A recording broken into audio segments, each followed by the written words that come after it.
With the game this week against the Steelers being on Saturday, the game preview happening on Thursday instead of Friday this week. Thank you for joining me. As always, we're going to start with the injury reports for both of these teams, starting with the Steelers. And some pretty big news for the Steelers that came out yesterday was that TJ Watt was taken out of the concussion protocol. Maybe the quickest anybody has ever been taken out of the concussion protocol in the NFL. Kind of crazy. Kind of expected that he would be good to go with as much time as he had in between their last game and this upcoming Saturday. Thought probably a good chance he gets out, but he's already been taken out. He was a full participant in practice yesterday. So TJ Watt, unfortunately for us, he's going to be in the game. Then as we look further here, obviously Kenny Pickett going to be out, Mr. Trubisky starting. Najee Harris was a full participant in practice after not practicing on Tuesday, so it looks like he's going to be good to go.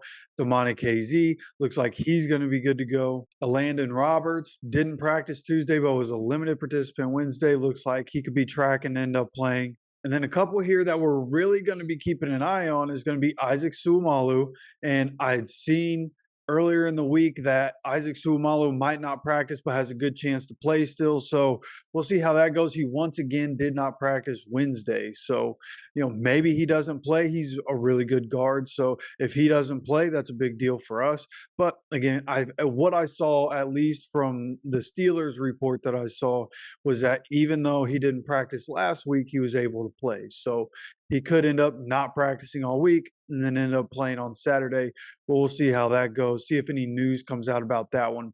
Then another big one is going to be Alex Highsmith, who's still in the concussion protocol.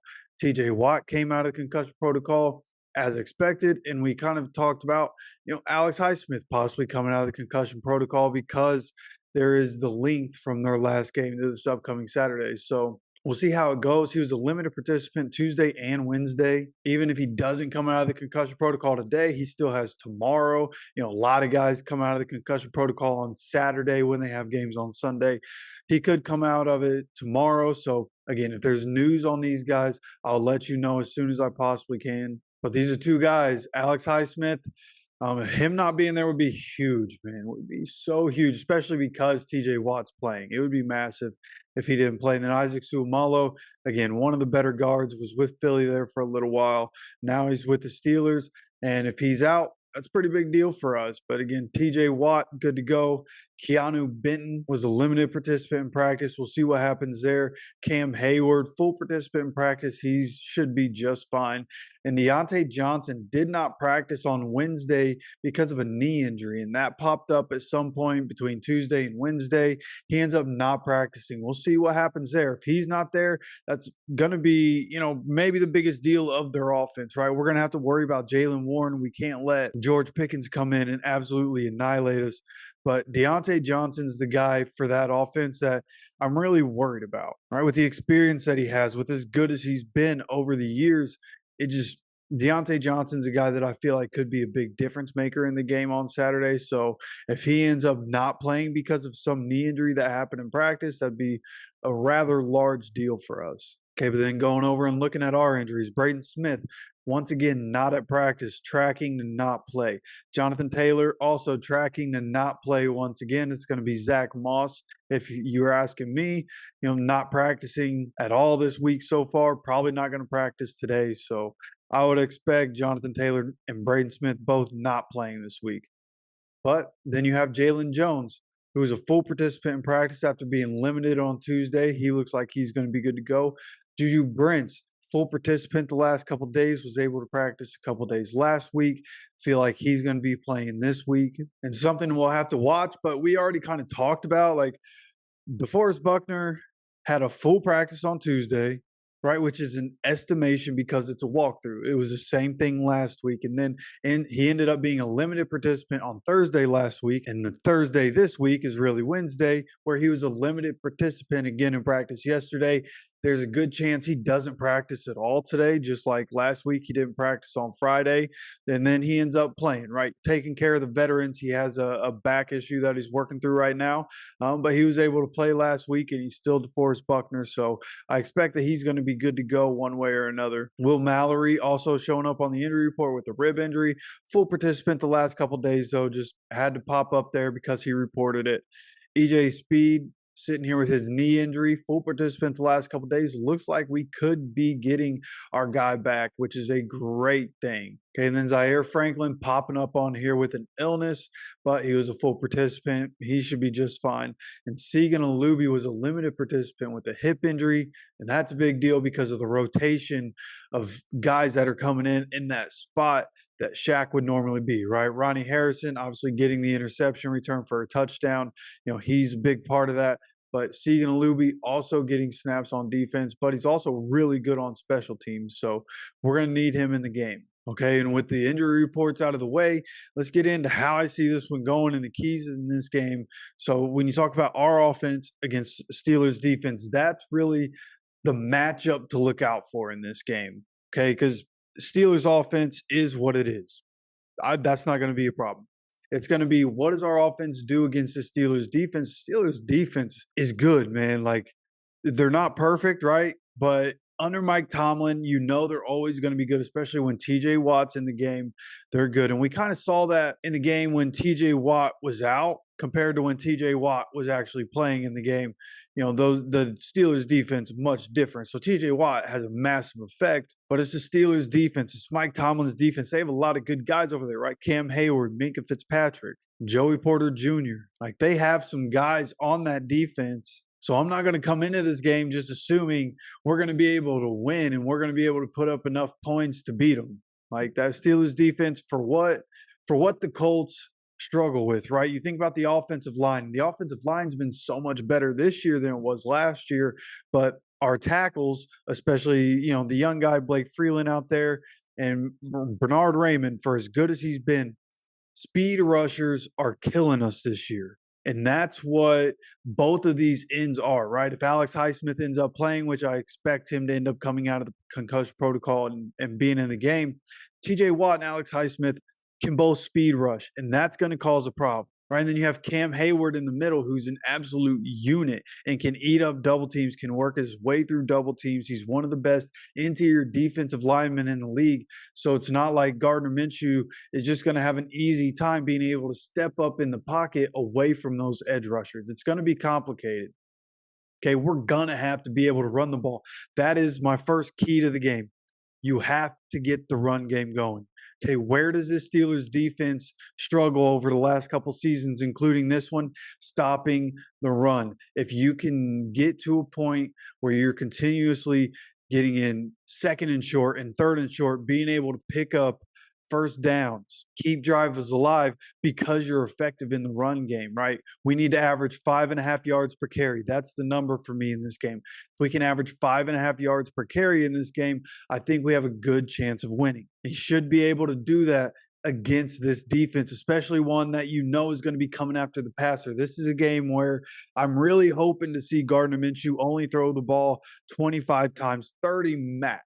But really, 25 throws from Gardner. I'd like to see Zach Moss get right around 25 carries. This is a game where I think you work in some designed runs for, Josh Downs. We send him in so many of those motions. Let's get him designed runs, or throw the ball out to him really quickly, like snap the ball, toss it out there, and have a blockade out there for him. Like, we need to do something designed, some extra touches for guys, but just make sure Gardner's not throwing the ball, more than 30 times. Okay, we need to establish the run. We have to be able to run the ball. We have to make sure we're limiting turnovers. Of course, that's the other key to this game.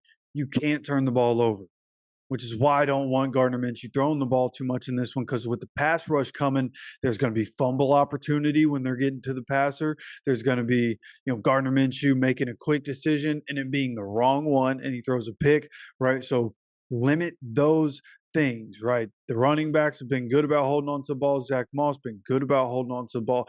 Let's make sure to establish the run. That's the part that I'm going to continue to harp on. We have to run the ball. It cannot be what happened last week in Cincinnati. Okay, we did not show up, and the run game was a big part of that. We could not establish a run at all against the Bengals. We have to be able to do that against the Steelers.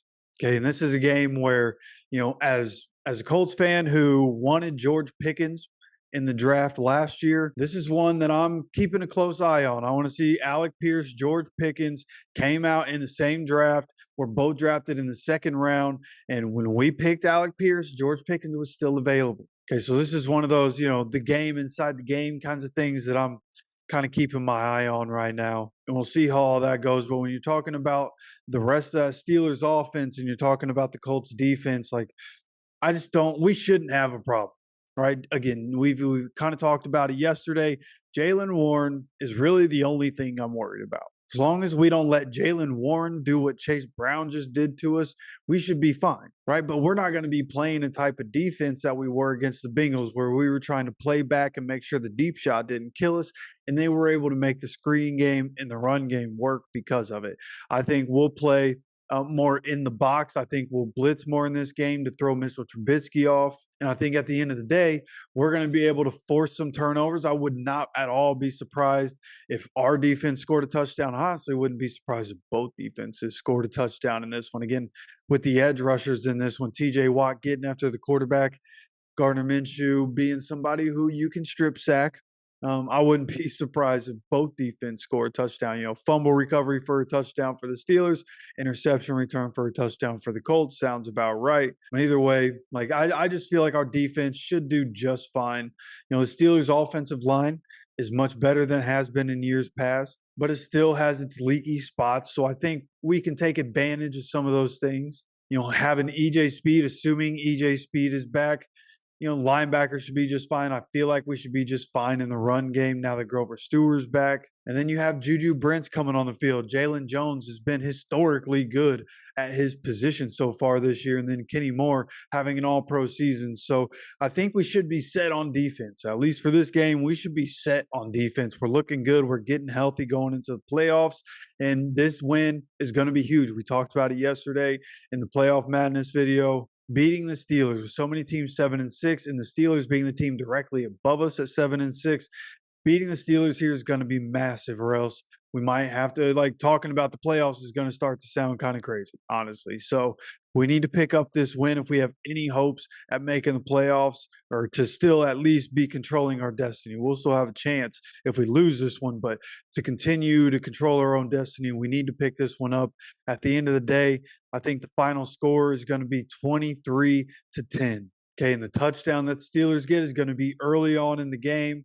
There's always that one drive at some point in the first quarter, early in the second quarter, where the Colts just let them walk all the way down the field and score an easy touchdown. But then they'll make their adjustments. They'll tighten up. They'll figure it out and only give up 3 points after that. I think the Colts are able to get into position a few times in this game, but I think Matt Gay is going to be the star of this game, and he's going to be the one putting up most of the points. So, again, go and give me the Colts 23-10 in this game. I'd love to know what your prediction is. How do you think this one's going to go? You let me know down in the comment section. We have content every day on this channel, so make sure you're subscribed with notifications on so you get notified when all those videos come out. And once again, I appreciate you stopping by for another video. As always, take care of yourself, take care of each other, and go Colts.